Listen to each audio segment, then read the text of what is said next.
Hello check.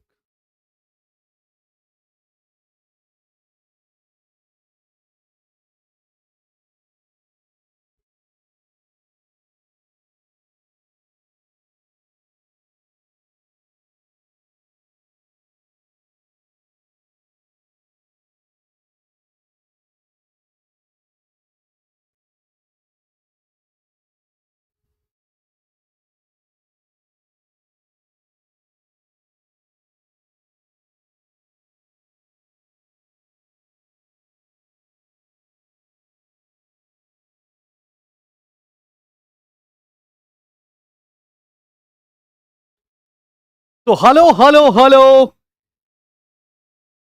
Good evening everybody. नमस्कार नमस्कार नमस्कार।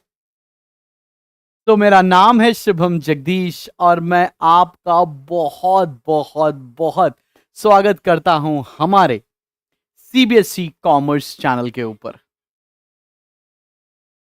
तो कैसे हैं आप सभी लोग? कैसी चल रही है बच्चा पार्टी जिंदगी? और कल हम लोगों ने एकदम नई शुरुआत की थी, मैक्रो इकोनॉमिक्स के कुछ बेसिक्स बताए थे और जिस चैप्टर का जिक्र किया था उस चैप्टर का नाम था circular flow of income. Alright, I hope आप लोगों ने कल का वीडियो बेटा जी देखा है। अगर नहीं देखा है बच्चा पार्टी तो आप उसको जरूर देखिएगा, सो दैट आप कल की क्लास और आज की क्लास के बीच में थोड़ा बहुत कनेक्शन बैठा पाए। आज की क्लास में हम आपसे जिक्र करेंगे मैक्रो इकोनॉमिक्स के और कंसेप्ट्स के बारे में, जो कि आपका चैप्टर नंबर 2 है, जिसको हम बेसिक्स ऑफ मैक्रो इकोनॉमिक्स के नाम से जानेंगे। हाय प्रथमेश, कैसे हैं जी आप? तो चलें शुरुआत की जाए और आज की क्लास में 4 चांद लगाए जाएं। शैल वी बिगिन बच्चा पार्टी? चलो चलो चलो। तो बिफोर आई बिगिन, आपको पता है कि हमारी पूरी फौज आपको सीबीएसई कॉमर्स में 100% मार्क्स लाने में हेल्प करने वाली है। आपको हमारे साथ मिलने वाले हैं आदर्श जोशी सर, देन रूपक मंगलानी सर, केदार पांडे सर और मैं, और साथ ही साथ स्वप्निल पाटनी सर, जो आपको पूरी तरीके से मेंटरशिप प्रोवाइड करेंगे। साथ ही साथ आपके बिजनेस स्टडीज के मुश्किल से मुश्किल चीजों को आसान तरीके से सॉल्व करवाने में सर आपकी हम सबकी हेल्प करने वाले हैं। मूविंग अहेड, ये आपका शेड्यूल होने वाला है जो आप स्क्रीनशॉट ले सकते हैं, जिससे आपको कोई भी कंफ्यूजन ना हो कि किस समय पर कौन सी क्लास लाइव होने वाली है चैनल पर। मूविंग अहेड, तो यहां पर कुछ टीचर्स की प्रोफाइल है जो आप गो थ्रू कर सकते हैं स्क्रीनशॉट लेकर। देन आपको हमारे साथ आदर्श सर पढ़ाएंगे business studies. Further going ahead, आपको रूपक मंगलानी सर पढ़ाएंगे अकाउंटेंसी, जो कि खुद एक चार्टर्ड अकाउंटेंट हैं। साथ ही साथ मैं आपको इकोनॉमिक्स और अकाउंटेंसी पढ़ाने वाला हूं। साथ ही साथ मेरे साथ केदार सर भी आपको इकोनॉमिक्स पढ़ाने वाले हैं। So whole lot of teachers, जिससे भी आपको अच्छा लगे, जितना भी आपको अच्छा लगे वैसे आप पढ़ाई कर सकते हैं। So there is a buffet of content which is being made available in front of you, so that जितना अच्छा लग सके उतनी अच्छी तरीके से आप प्रिपरेशन कर सकें। तो भाई आज हम छोटे छोटे कॉन्सेप्ट्स के बारे में और जानेंगे। एग्रीगेट्स बोलते हैं, हम बात करेंगे बेसिक्स ऑफ मैक्रो इकोनॉमिक्स के अंदर। चलें शुरू किया जाए बच्चा पार्टी।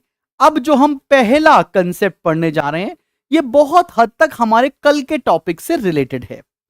हम बात करने जा रहे हैं ये डोमेस्टिक प्रोडक्ट क्या होता है, साथ ही साथ ये नेशनल प्रोडक्ट क्या होता है। आओ जरा बच्चा पार्टी देखा जाए, ये डोमेस्टिक प्रोडक्ट किस चिड़िया का नाम है? डोमेस्टिक प्रोडक्ट होता है value of all final goods and services produced by all the enterprises located with in domestic territory of a country. कल याद करो, मैंने एक इंडिया का मैप बनाकर आपको सिखाया था। मैंने बताया था इंडिया के अंदर जितने भी गुड्स एंड सर्विसेज को हम प्रोड्यूस करेंगे, अगर उसकी वैल्यू को ऐड कर दिया जाए तो उसको डोमेस्टिक इनकम या डोमेस्टिक प्रोडक्ट कहा जाएगा। मतलब मेरे भारतवर्ष में रहने वाले जितनी भी कंपनीज हैं जो ज्योग्राफिक टेरिटरी के अंडर का हिस्सा हैं, अगर उनके प्रोडक्शन को ऐड कर दिया जाए बच्चा पार्टी, तो उसे हम लोग बोलेंगे डोमेस्टिक प्रोडक्ट। अब आते हैं, इसी में हमको रिलेट करना है बच्चा पार्टी, ये डोमेस्टिक इनकम क्या होगी। अब डोमेस्टिक प्रोडक्ट से ही रिलेटेड है डोमेस्टिक इनकम। बोले तो सम total of factor incomes generated by all the production units located with in domestic territory of a country during a year. मतलब जितने भी इंडस्ट्रीज हमारे देश के अंदर हैं, वो जितनी फैक्टर इनकम क्या होती है कल की क्लास में बता चुके, factor services, factor payment, factor income बताया है मैंने आपको। तो जितनी भी फैक्टर इनकम हमारी सारी एंटरप्राइजेस जो देश के अंदर लोकेटेड हैं, उनकी फैक्टर इनकम को अगर हम ऐड कर दें तो कंसेप्ट निकल कर आएगा बच्चा पार्टी डोमेस्टिक इनकम। मैंने आपको बताया डोमेस्टिक प्रोडक्ट क्या होता है, साथ ही साथ मैंने आपको बताया डोमेस्टिक इनकम क्या है। मूविंग अहेड, हम अब जरा देखते हैं बच्चा पार्टी ये नेशनल प्रोडक्ट क्या है। नेशनल प्रोडक्ट का मतलब क्या होता है, चले देखा जाए बच्चा पार्टी। चलो, it refers to amount of final goods and services produced by the normal residents of a country during a year. ये नॉर्मल रेसिडेंट्स क्या होते हैं, ये एक नया कीवर्ड निकल कर आया है, ठीक है ना। Whether operating within the domestic territory और आउटसाइड द डोमेस्टिक टेरिटरी, मतलब जितने भी भारतीय मूल के लोग हैं, ठीक है, जो भारतीय रेसिडेंट्स हैं, वो चाहे इंडिया के अंदर काम करें उसको ऐड कर दो, चाहे वो विदेश में प्रोडक्शन करें उसको ऐड कर दो, तो उन दोनों के समेशन को हम लोग नेशनल प्रोडक्ट बोलेंगे। इसी से रिलेटेड है नेशनल इनकम। इसका मतलब सम total of factor incomes earned bye normal residents of a country during a year. याद रखना, जब भी टर्म नेशनल आएगा तो नेशनल के साथ हमेशा कीवर्ड नॉर्मल रेसिडेंट जोड़ा जाएगा। मतलब वो रेसिडेंट जो भारत में रहें और या भारत के बाहर रहें, उनकी दोनों की इनकम को अगर हम क्लब कर देंगे तो उसे नेशनल इनकम बोलेंगे। इसको फर्दर क्लासिफिकेशन करके मैंने आपको बताया था कि एनएफआईए क्या होता है, that means factor income from abroad minus factor income to abroad. सब बच्चों को समझ में आ रही है बच्चा पाड़ी नेशनल प्रोडक्ट क्या होता है। चलते हैं आगे बढ़ते हैं। अब हम आपको कुछ चीजों के बारे में और बताएंगे, और कुछ चीजों को बताने से पहले अब मैं एक छोटा सा तुमको कन्वर्जन सिखाने वाला हूं, which is again a very very very very very important topic of this particular chapter. अगर बच्चा हमने कन्वर्जन सीख लिया तो हमको कभी भी न्यूमेरिकल्स में या तो थ्योरी में प्रॉब्लम आने की संभावना रहेगी ही नहीं। तो चलो बेटा जी, आप मेरे साथ साथ अपने नोटबुक में हेडिंग डाल सकते हैं कन्वर्जन। चलो, कन्वर्जन में सबसे पहला मैं कन्वर्जन सिखा रहा हूं। अगर कभी भी कोई भी वैल्यू आपको ग्रॉस में दी हो, ग्रॉस मतलब टोटल, और अगर हमें कोई भी चीज नेट में निकालनी हो, तो अगर ग्रॉस कोई वैल्यू दे रखी हो और हमें नेट फिगर निकालना हो तो इसमें से सबट्रैक्ट करेंगे डेप्रीसिएशन। सब बच्चों को समझ में आ रहा है। और सिमिलरली अगर नेट से ग्रॉस में जाना हो तो प्लस करेंगे डेप्रीसिएशन। अब बेटा जी, ये डेप्रीसिएशन का मतलब क्या होता है? डेप्रीसिएशन के दो मीनिंग होते हैं। इसको कंजम्पशन ऑफ, दो इसके सिनोनिम्स है, कंजम्पशन ऑफ फिक्स्ड कैपिटल के नाम से जानते हैं, या कई किताबों में इसे करंट रिप्लेसमेंट कॉस्ट के नाम से दिखाया गया है। करंट रिप्लेसमेंट कॉस्ट के नाम से भी दिखाया गया है। तो अगर कभी डेप्रीसिएशन आए तो डेप्रीसिएशन के दो नाम होते हैं। डेप्रीसिएशन तो एक नाम है ही, कंजम्पशन ऑफ फिक्स्ड कैपिटल को भी बेटा जी डेप्रीसिएशन बोलते हैं, और करंट रिप्लेसमेंट कॉस्ट को भी अपन डेप्रीसिएशन कहते हैं। सब बच्चों को यह बात समझ में आ रही है? अगर कभी भी कुछ ग्रॉस में दे रखा हो और तुम्हें नेट निकालना हो तो हमें सबट्रैक्ट करना पड़ेगा डेप्रीसिएशन। सिमिलरली अगर कोई वैल्यू नेट में दे रखी हो और तुम्हें ग्रॉस निकालनी हो, तुम्हें ऐड करना पड़ेगा डेप्रीसिएशन। क्या यह बात आपको समझ में आ रही है? कोई दिक्कत परेशानी मुसीबत तो नहीं? अगले कन्वर्जन की तरफ बढ़ रहे हैं। अगला कन्वर्जन है, अगर कोई भी चीज आपको डोमेस्टिक दी हो, कभी भी डोमेस्टिक से कुछ भी नेशनल में कन्वर्ट करना होगा, डोमेस्टिक फिगर से अगर आपको कुछ भी नेशनल में कन्वर्ट करना होगा तो आपको हमेशा ऐड करना पड़ेगा NFIA, और सिमिलरली नेशनल से डोमेस्टिक में जाना हो तो आपको माइनस करना पड़ेगा NFIA। ये बेटा जी NFIA होता क्या है? NFIA होता है net factor income from abroad. कल मैं इसके बारे में आपको बता भी चुका हूं ना। और net factor income from abroad निकालते कैसे हैं? FIFA minus FITA. बोले तो factor income from abroad minus factor income to abroad. सब बच्चों को ये बात समझ में आ रही है? मूविंग अहेड, तीसरा कन्वर्जन क्या होता है? अगर कभी भी कुछ भी वैल्यू आपको फैक्टर कॉस्ट पर दे रखी हो, आसान भाषा में कॉस्ट ऑफ प्रोडक्शन, और आपको निकालना हो मार्केट प्राइस। अगर आपको कोई भी वैल्यू फैक्टर कॉस्ट पर दे रखी है और आपको मार्केट प्राइस निकालना हो तो आप हमेशा ऐड करोगे NIT। अब ये NIT क्या होता है? NIT होता है बेटा जी नेट इनडायरेक्ट टैक्स। NIT क्या होता है? NIT होता है मेरी जान नेट इनडायरेक्ट टैक्स। और नेट इनडायरेक्ट टैक्स को हम क्या बोलते हैं, या इसको कैसे निकालते हैं? इसे निकालते हैं इनडायरेक्ट टैक्स माइनस सब्सिडीज। अब इनडायरेक्ट टैक्स तो तुम्हें पता है ना, GST is an indirect tax.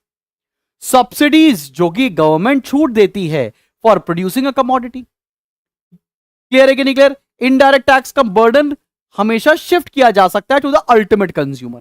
तो GST इसका प्राइमरी एग्जांपल है नेट इनडायरेक्ट टैक्स में इनडायरेक्ट टैक्स का। सब बच्चों को यहां तक बात समझ में आई? अब सर बच्चे के दिमाग में तो यह आएगा, सर कन्वर्जन तो आपने बता दिया, मगर इसका इस्तेमाल क्या है? इसको इस्तेमाल कैसे किया जाएगा? कुछ तो बताओ इसके बारे में। अरे थांबा बाबा थांबा, बताते हैं तुम्हें इसका कन्वर्जन का इस्तेमाल कैसे किया जाएगा। मान लो कोई भी फिगर दे रखा है आपको GDP MP। सबसे पहले तो उसको बोलना सीखो। सबसे पहले इसको बोलना सीखते। G मतलब क्या है? ग्रॉस। D मतलब क्या है? डोमेस्टिक। P मतलब क्या है? प्रोडक्ट। और यहां स्पेस है, यहां स्पेस है, कुछ लिखा नहीं है, हम बोलेंगे GDP एट। MP का मतलब मार्केट प्राइस। इसका मतलब क्या होता है? भाड़ में जाने दो मतलब भाई, अभी मेरे को पहले बोलना सीखो, मतलब भी धीरे धीरे समझ में आएगा। GDP MP, GDP कई बार तुमने सुना होगा। GDP MP का मतलब क्या होता है? GDP का मतलब होता है gross domestic product at market price. और अगर मान लो मैंने यहां लिखा NNPFC, तो इसका मतलब क्या हुआ? N मतलब नेट, N का मतलब नेशनल, P का मतलब बेटा जी प्रोडक्ट, FC का मतलब फैक्टर कॉस्ट। इसका मतलब अभी बेटा हम लोग जो कन्वर्जन के अंदर जो आइटम्स लिख रहे हैं उसी का इस्तेमाल करने जा रहे हैं वैभव भाई, ठीक है ना? एक एक करके कन्वर्ट करें। अगर तुम्हें बताओ ग्रॉस से नेट में जाना हो तो क्या करना पड़ेगा? माइनस करना पड़ेगा डेप्रिसिएशन। अभी अभी बताया ना मैंने। डोमेस्टिक से नेशनल जाएंगे तो अपन ऐड करेंगे NFIA net factor income from abroad. Product और प्रोडक्ट सेम है, कुछ भी नहीं करना पड़ेगा। और सिमिलरली मार्केट प्राइस से फैक्टर कॉस्ट में जाएंगे तो माइनस करना पड़ेगा NIT। तो तुमने देखा कि हमने ये कन्वर्जन का इस्तेमाल कहां किया। हमको अगर GDP MP दिया हो और हमको अगर NNPFC या कोई भी और फिगर फॉर दैट मैटर निकालना हो तो कन्वर्जन हमें एक वैल्यू से दूसरी वैल्यू को निकालने में हेल्प करेगा। सब बच्चों को यह बात समझ में आई है? To all the students of CBSE, are you getting my point बच्चों पाड़ी? चलो चलो चलो आगे बढ़ा जाए। क्या करती है पब्लिक? आओ जरा देखे। एक कन्वर्जन अब तुम करके दिखाओ मुझको। अगर मैं बोलूं एक टर्म लिखा है NNPMP, पहले तो उसको बोलकर बताओ। और लेट से तुम्हें निकालना हो GDPFC, तो चलो उसको बोलकर बताएं। पहला N मतलब नेट, दूसरा N मतलब नेशनल, P मतलब प्रोडक्ट, MP मतलब मार्केट प्राइस। सिमिलरली ये क्या है, G मतलब ग्रॉस, D मतलब डोमेस्टिक, P मतलब प्रोडक्ट, FC मतलब फैक्टर कॉस्ट। समझ में आ रहा है? तो नेट से ग्रॉस जाना होगा तो आपको प्लस करना पड़ेगा डेप्रिसिएशन। अभी अभी हम लोगों ने सीखा ना मेरे भाई, नेशनल से डोमेस्टिक जाना है तो माइनस करना पड़ेगा NFIA। और बेटा जी प्रोडक्ट प्रोडक्ट सेम है तो हमें कुछ भी नहीं करना पड़ेगा। सिमिलरली मार्केट प्राइस से फैक्टर कॉस्ट जाएंगे तो माइनस कर देंगे NIT। यही ना कन्वर्जन सीखा हम लोगों ने। सब बच्चों को आया ना? बताओ एक कन्वर्जन और कराया जाए सो दैट आप एकदम प्रो हो जाओ इस कन्वर्जन के टॉपिक में। जल्दी जल्दी बताओ मेरी जान। चलो भाई एक कन्वर्जन और कराते हैं। लेट से लिखा है NDPMP और तुम्हें चाहिए GNPMP। तो पहले तो बोलकर बताओ। N मतलब नेट, D मतलब डोमेस्टिक, P मतलब प्रोडक्ट एट मार्केट प्राइस। और कन्वर्ट कैसे करना है? Gross national product at market price. चले कन्वर्ट करें। बेटा नेट से अगर ग्रॉस में जाना है तो प्लस करना पड़ेगा डेप्रिसिएशन। डोमेस्टिक से अगर नेशनल जाना है प्लस करना पड़ेगा NFIA। बेटा जी product product same, market price same, तो कुछ और हमको करने की जरूरत नहीं पड़ने वाली है। तो सब बच्चों को समझ में आया कि कन्वर्जन किसका नाम होता है। चलें अब थोड़ी सी थ्योरी देखी जाए इसके ऊपर। अगर हम आज अब बात करें कि national product at market price क्या होगा और national product at factor cost क्या होगा। मैंने आपको एक कीवर्ड बताया है, अगर टर्म कभी नेशनल आएगा तो वहां पर एक कीवर्ड लगाना पड़ेगा नॉर्मल रेसिडेंट्स। चलें देखें। National product at market price is the value of final goods and services produced by normal residents of a country. Because national आएगा वहां पे क्या टर्म यूज करेंगे? Normal residents of country during a year calculated at their market price. मतलब total value of final goods and services produced by all the normal residents of a country, उसकी value हम calculate करते हैं eight market price. तो उसको हम क्या बोलेंगे? उसको बोलेंगे national product at market price. अगर national product at factor cost समझना है तो इसका मतलब क्या होगा? नेशनल इनकम और national product factor cost expresses national product accruing to normal residents. Normal residents क्यों यूज किया? क्योंकि यहां पर कीवर्ड नेशनल की जगह नॉर्मल रेसिडेंट्स यूज करना होगा। Of a country during a year as sum total of factor payments, जैसे वेजेस, इंटरेस्ट, रेंट और प्रॉफिट। जब जब फैक्टर कॉस्ट आएगा तब तब आपको वेजेस, इंटरेस्ट, रेंट और प्रॉफिट मेंशन करना पड़ेगा। बिकॉज किसी भी फर्म के लिए फैक्टर कॉस्ट क्या होती है? Factor payment. फैक्टर पेमेंट क्या होता है? Wages, interest, rent, profit. ये कल की क्लास में हम लोगों ने पढ़ा हुआ है ना भाई। सब बच्चों को समझ में आया national product at market price and national product at factor cost क्या होगा? अभी देखो मैंने आपको ग्रॉस और नेट के बारे में भी बताया। ग्रॉस का मतलब होता है टोटल। तो अगर ग्रॉस से अपन नेट निकालते हैं तो हम क्या माइनस करेंगे? हम माइनस करेंगे डेप्रीसिएशन। हम माइनस करेंगे मेरी जान डेप्रीसिएशन। अब मेरी बात सुनो, अगर मैंने 100 रैकेट्स बनाए, मेरे 2 रैकेट्स खराब हो गए, तो मेरे पास नेट कितने रैकेट बचे? आंसर हुआ 98। 100 बनाए वो टोटल मतलब ग्रॉस है, 2 खराब हो गए वो डेप्रीसिएशन है, जो नेट फाइनल बचा वो नेट प्रोडक्ट होगा। तो ग्रॉस से कभी भी नेट जाना होगा तो आपको माइनस करना पड़ेगा डेप्रीसिएशन। और डेप्रीसिएशन का मैंने 2 नाम और कौन से बताए? जल्दी जल्दी बता दो भाई, जल्दी जल्दी बता दो। मैंने आपको डेप्रिसिएशन के 2 और क्या नाम बताए हैं? Consumption of fix capital, exactly, और साथ साथ करंट रिप्लेसमेंट कॉस्ट। चले बेटा जी बढ़ा जाए। अब आओ हम बात करते हैं ये जीडीपी एमपी का डेफिनेशन क्या है, साथ ही साथ जीएनपी एमपी का डेफिनेशन क्या है।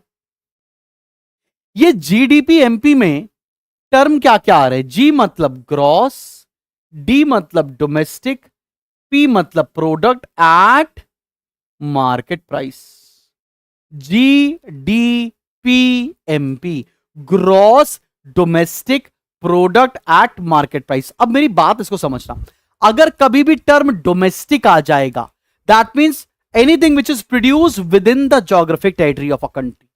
अगर ग्रॉस आएगा मतलब टोटल वैल्यू, मार्केट प्राइस आएगा calculated at the prevailing market price. आओ जरा देखते हैं इसका डेफिनेशन क्या बनता है।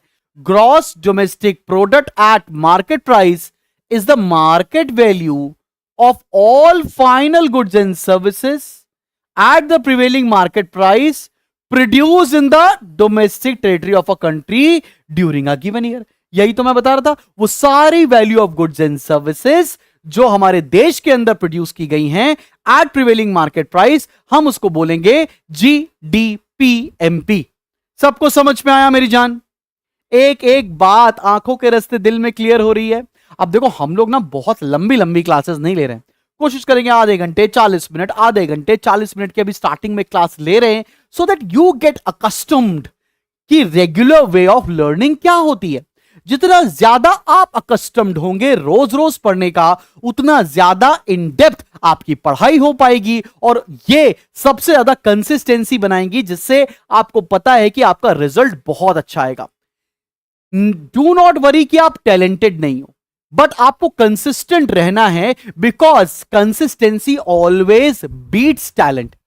जितने भी टैलेंटेड हो सब बेकार हो जाएगा अगर आप कंसिस्टेंट नहीं होंगे। ठीक है बच्चा पाड़ी? तो ध्यान हमेशा लाइफ में यही रखना है कि हमें ज्यादा कंसिस्टेंट रहना है, टैलेंट सब पीछे छूट जाता है। आगे बात करते हैं अगले कंसेप्ट के बारे में, gross national product at market price. अभी यहां डोमेस्टिक था, अभी यहां नेशनल आ गया, और नेशनल का कीवर्ड मैंने क्या बताया? Normal residents. ठीक है ना बच्चा पाड़ी? अब नेशनल के अंदर क्या होगा? ठीक है, नेशनल के अंदर क्या होगा? Gross national product at market price is defined as, सबसे पहले हम मार्केट प्राइस पर निकाल रहे हैं, तो ये मार्केट वैल्यू होगा of all final goods and services produced by normal residents of a country during a year inclusive of depreciation. ये इंक्लूसिव ऑफ डेप्रिसिएशन क्यों लिखा? बिकॉज यहां पे टर्म ग्रॉस मेंशन्ड है। समझ में आ रही है? सबको समझ में आया? सूरज मैंने नहीं किया, गुरी सर से पूछो। ठीक है ना? चलो आगे बढ़े, जिसने किया उससे आप एक बार राय ले ले, इट इज नॉट मी। चले बेटा जी, अब हम बात करते हैं net domestic product at market price. Net domestic product at market price, याद रखना यहां पे नेट लिखा है, तो इसका मतलब इसमें डेप्रिसिएशन इंक्लूडेड नहीं होगा। इस पे हम डेप्रिसिएशन को हमेशा एक्सक्लूड करेंगे। डोमेस्टिक का मतलब with in the geographic territory of a country, something which is produce with in the geographic territory of a country. Market price का मतलब एट प्रिवेलिंग मार्केट प्राइस। आओ जरा देखते हैं। Net domestic product at market price is the market value of all final goods and services at the prevailing market price produced in the domestic territory of a country during a given year after making allowance for depreciation। after depreciation क्यों? because यहां पर term mentioned है net, और मैंने अभी अभी आपको conversion में सिखाया है कि ग्रॉस के अंदर डेप्रिसिएशन इंक्लूडेड होता है और नेट के अंदर डेप्रिसिएशन एक्सक्लूडेड होता है। समझ में आई कि नहीं आई सूरज भाई? समझ आया Vaibhav? Is it clear to everyone out here who is studying currently in class 12 CBSE? समझ में आ रही है ना बच्चा पार्टी? चलें आगे बढ़ते हैं, अगले टर्म पर आते हैं, नेट नेशनल प्रोडक्ट। अभी देखो डोमेस्टिक था तो हम लोगों ने with in geographic territory of a country बताया, अब तब नेशनल आएगा तो कीवर्ड क्या हो जाएगा? Bye normal residents. देखो यहां पर लिखा भी हुआ है, तो तुमको ये चीट कोड मिल गया है कि अगर हमें कोई भी डेफिनेशन मेंशन करनी होती है तो हमें चीट कोड पता होना चाहिए। डोमेस्टिक होगा तो क्या, नेशनल होगा तो क्या, क्लियर होना चाहिए। चलो आओ देखते हैं। Market value of all final goods and services produced by normal residents of a country during a year after making allowances for depreciation. मतलब आफ्टर डेप्रिसिएशन क्यों है? क्योंकि यहां पर नेट दे रखा है और नेट में डेप्रिसिएशन इंक्लूडेड नहीं होता है। सारे बच्चों को ये बात समझ में आ रही है? एक बार बेटा अनकट आप रिवाइंड कर लेंगे, आपको बात समझ में आ जाएगी। बहुत ज्यादा डिटेल में, इन डेप्थ में टॉपिक लेकर जा रहा हूं। क्लासेस आपको लंबी नहीं, लेकिन क्लासेस आपको इफेक्टिव जरूर नजर आएंगी। ठीक है ना? छोटा छोटा पढ़ेंगे, लेकिन आराम से रोज पढ़ाई करेंगे।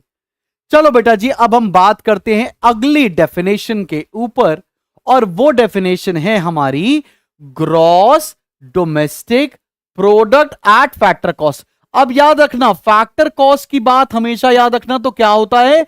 इसमें इंक्लूड होगा रेंट, वेजेस, इंटरेस्ट एटसेट्रा। और ग्रॉस है तो इंक्लूसिव ऑफ डेप्रिसिएशन होगा। तो it is the sum total of earnings received by various factors of production in the form of, देखो आ गया ना, wages, interest, rent, profit etcetera. Domestic है तो with in domestic territory of a country in a year, inclusive of depreciation. और inclusive of depreciation क्यों लिखा गया है? क्योंकि यहां पर टर्म ग्रॉस इस्तेमाल हुआ है। सब बच्चों को समझ में आया? ओके सुगातो, समझ में आ रहा है सुगातो भाई? क्लियर लग रहा है आपको? अगला टर्म हम यूज करें बेटा, अगला टर्म है ग्रॉस नेशनल प्रोडक्ट। देखो डोमेस्टिक में टर्म आता है with in geographic territory, national में आता है नॉर्मल रेसिडेंट्स। फैक्टर कॉस्ट तो मैंने बता दिया, sum total of earning received by various factors of production in the form of rent, wages etcetera. तो it is the sum total of earnings received by various factors of production in the form of wages, rent, interest etcetera, ये बता चुका हूं, by normal residents of a country in a year without making allowance for depreciation. तो तुमको अगर थोड़ा सा भी कीवर्ड की समझ मैं दिला पा रहा हूं आज की क्लास के अंदर, तो तुम यह समझ लेना कि आपसे कोई भी डेफिनेशन अगर इस दुनिया में नेशनल इनकम की पूछ ली जाए तो कभी भी किसी भी तरह की दिक्कत का सामना आपको नहीं करना पड़ेगा। चलो मैं तुमको यह कीवर्ड फटाफट से लिखवा देता हूं। अगर टर्म कहीं पर भी डोमेस्टिक आएगा तो तुम कीवर्ड क्या लिखोगे? With in geographic territory of a country, ये टर्म आप हमेशा यूज करेंगे। अगर टर्म नेशनल आएगा तो इसकी जगह क्या यूज करेंगे? Normal residents. अगर टर्म ग्रॉस यूज होगा तो लिखोगे इंक्लूसिव ऑफ डेप्रिसिएशन। ये चीट कोड बता रहा हूं बेटा जी। और अगर टर्म नेट लिखा होगा तो लिखोगे exclusive of depreciation. Exclusive of depreciation. ठीक है, समझ आ रही है बेटा जी आपको बात? और अगर आपका टर्म मेंशन्ड होगा मार्केट प्राइस, तो वहां पे कीवर्ड यूज होगा at prevailing market price. At prevailing market price. और अगर टर्म यूज होगा फैक्टर कॉस्ट तो लिखोगे sum total of earnings, sum total of earnings